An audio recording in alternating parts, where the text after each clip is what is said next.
قرار اولتونه؟ نگو که اینجوری میخوای بری سر قرار. یه چند تا لباس بهت بدم تنت کن. این شومیز مشکی رو تنت کن. چقدر بهشت میاد، ولی این شلوار به این نمیاد. واسه یه شلوار بده. حالا یکم بهتر شد. این جلیقه رو تنت کن. این کفشا رو پات کن. به حالا شدی یه خانم شیک پوش.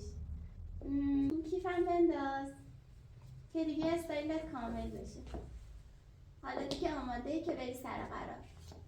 فقط قبل از اینکه برم تمامی این آیتم‌ها به جز شال و کفش میتونی تو دایرکت ایران ما ثبت سفارش کنی.